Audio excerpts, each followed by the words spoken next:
Welcome to the Maine Real Estate Roundtable podcast. I'm Bobbie Grenier, your trusted guide to navigating the world of real estate in Maine. Get ready to debunk mortgage myths, unravel real estate mysteries, and learn tips to avoid costly mistakes. Whether you're an industry pro, an overwhelmed buyer, confused seller, or simply curious about life in Maine, this is the podcast for you.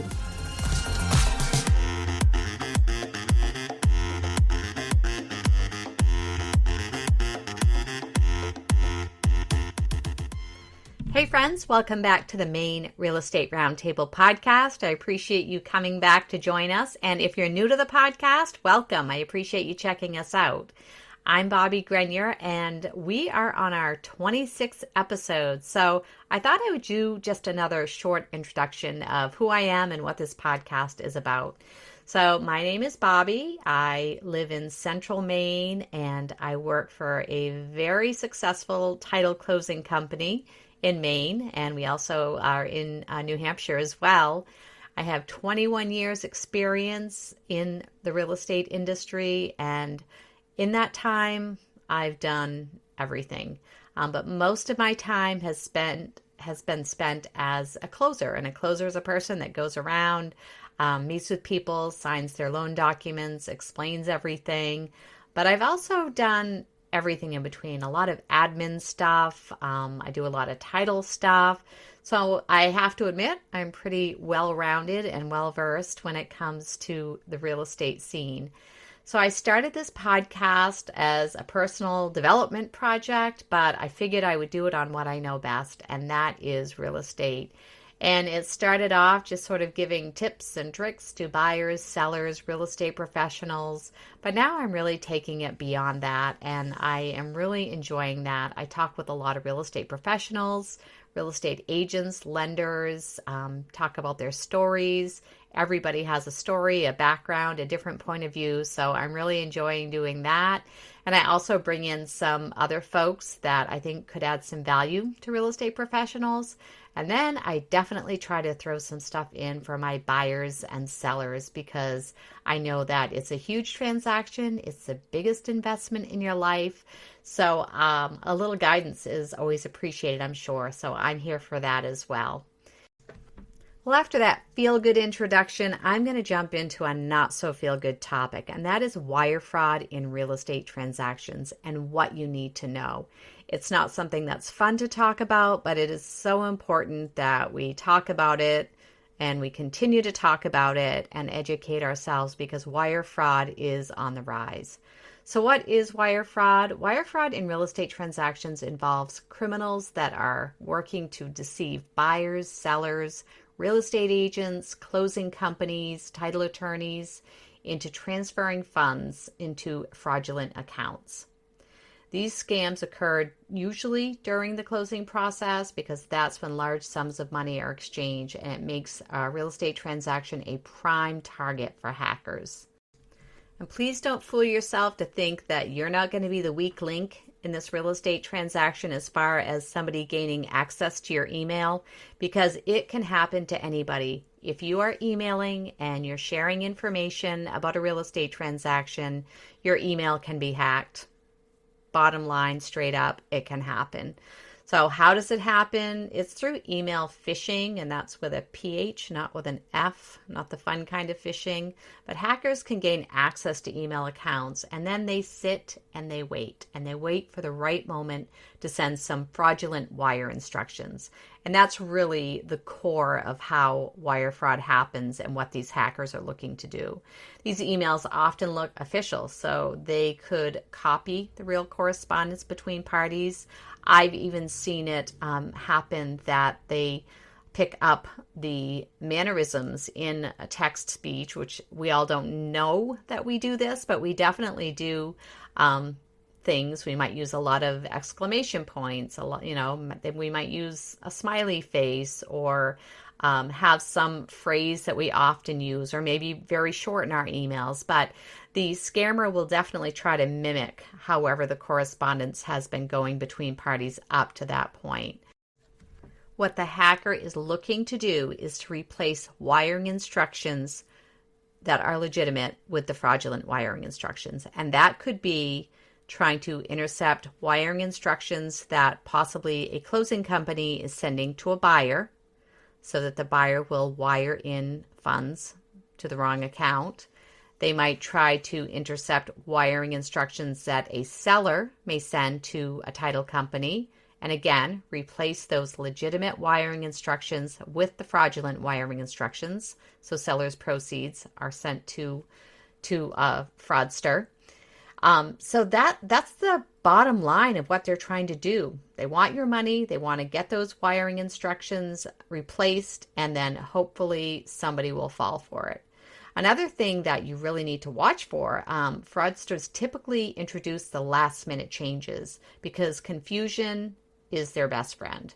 And a sense of urgency, pressuring, making people feel like they don't have time to verify, going against what they've been trained to do, what they normally would do, because we don't want to upset anybody. We're in a customer service business. I get it, but always verify. I'm going to say this many, many times throughout this podcast, but that's the bottom line. Always verify. The warning signs of wire fraud, like I said, last minute changes to wiring instructions. Legitimate title companies rarely change wiring instructions, especially at the last minute. For my company, we have it designed so we do not have to change our wiring instructions. So if something showed up last minute, a title company, an attorney saying, hey, you know what, we had to open a new account. These are our new wiring instructions. Always verify. Sellers, buyers, always verify. Another big warning sign is poor grammar or errors. If you get an email and it's overly formal, good day, kindly do, whatever, any way that is overly formal that normally people don't talk and certainly don't put that type of speech in an email, that is something that definitely should make you look further. Spelling errors, poor dialect, and again, poor grammar, that may not always be a sign of fraud, but it's something to take notice of.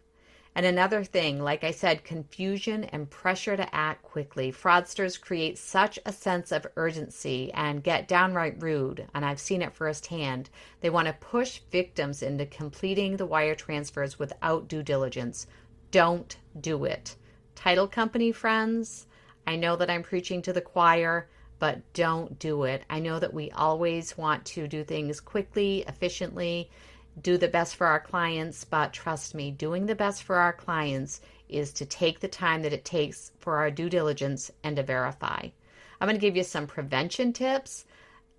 Did I tell you to always verify? Just kidding. I know I did. But yes, always verify those wiring instructions. Use a known trusted phone number to confirm the wiring instructions before transferring any money. Give a phone call. We at my company are always happy to talk with somebody. We verify wiring instructions by calling parties ourselves, so we totally get it. And we want to make sure that your money reaches the correct account, and we want to make sure that you do not fall victim to any type of wire fraud. Another prevention tip is to use secure communication whenever possible. Use encrypted emails or secure portals to transmit sensitive information. So if you absolutely have to email your wiring instructions from your Gmail account, follow up with a phone call. And again, avoid those urgency traps. If something feels rushed or pressured, take a beat, take a step back, verify all the details before moving forward. If something does not feel right, check it out, make a phone call. Always use trusted contacts, so communicate with known contacts. Call or visit your agent or title company using the contact information that was provided at the very start of the transaction, not from email threads containing new wiring instructions. And fraudsters can hijack email threads. I have seen it happen, so we have to be so diligent and careful. Avoid emails with sensitive details. So discuss wiring instructions and other financial matters in person, over a secure phone line, or again through a secure portal. We have a secure portal in which we provide our wiring instructions, and also that our parties can provide wiring instructions to our office. So find a secure way to get those wiring instructions and to send them to the title company. So what's the title company's role here? Legitimate title companies use secure methods like, again, encrypted emails or portals to send wiring instructions. I think I've talked about it before, but we use a platform called Closing Lock, and it is a secure way for us to provide our wiring instructions to our buyers, and also a way for sellers and anyone planning to receive funds by wire can provide their wiring instructions to us. So always use those secure methods to transmit those wiring instructions. We will never change wiring instructions at the last minute. It's just not going to happen. So please, if somebody for some strange reason has to, they're not just going to send you an email. There would be a phone call. There would be more to it than that. If I can't imagine it happening, but if for some reason a title company had to do it, it wouldn't just be a random email and an email change with, oh, by the way, our wiring instructions have changed. So any communication like that, red flag, that needs to be verified immediately. Many title companies also provide early education to their clients, warning about the dangers of wire fraud. So we do have within our email, wire fraud is on the rise, be careful of wire fraud. But I just feel like when that's seen all the time, it isn't as impactful as being able to talk about it. So that's, again, why I really wanted to do this podcast episode. And the impact on buyers and sellers in wire fraud is crazy. In 2019 alone, real estate wire fraud resulted in, $221 million lost in the U.S., and this is according to the FBI. Real estate wire fraud affected 13,638 individuals in just 1 year. 13,638. So that shows how common and dangerous these scams are. Victims of wire fraud, they may lose their entire down payment, all of their closing funds, or even their sales proceeds, often without recourse. So the emotional stress, the financial stress can be devastating. The chances of you getting this money back, if your money is wired to a fraudulent account, are next to impossible, next to zero that you're going to get this money back. And there really is no recourse. You can call the police. You certainly should report it to the FBI. I know title companies also have methods to report it. We share information with our underwriters, with our industry partners locally and otherwise. And that's important that we all do that. But what we need to do is stop the fraud, because once it happens, it is really difficult, if not impossible, for you to get any money back. And there's nothing we can do. Once fraud occurs, once your down payment money is gone and you've gone against all of the things that I've advised here today, the closing process could be delayed. The entire deal could fall apart if those funds can't be recovered.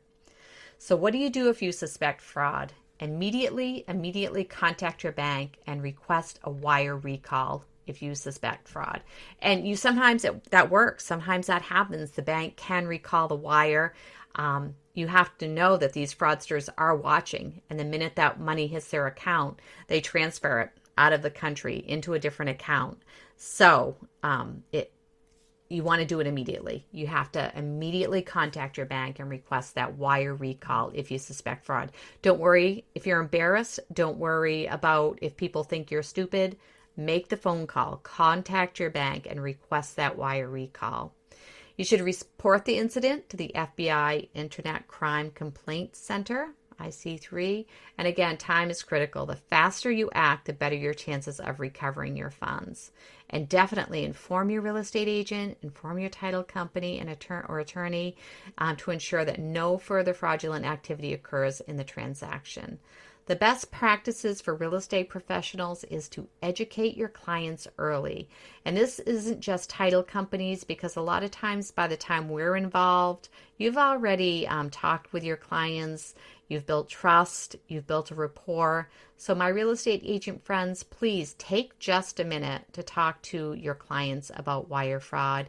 And if you feel you want some support or backup, call your title company, call your closing attorney, and just, again, talk to them and ask them to explain the steps that your client should take to verify wiring instructions and avoid that fraud. Secure email practices. Please make sure that we're all using secure email or, again, a secure portal for that sensitive information, and secure those wiring instructions. And real estate agents, I say this again and again. I'm going to say it one more time. I know you want to be full service. I know you want to do the best for your clients, but please let the wiring instructions back and forth go directly between the title company and the buyer and the seller. Do not be the middleman, because that is one more link in the chain that could be a weak link and could give a scammer access to a buyer, a seller, a title company, a chance to intercept those wiring instructions and be able to pull off their fraud scheme.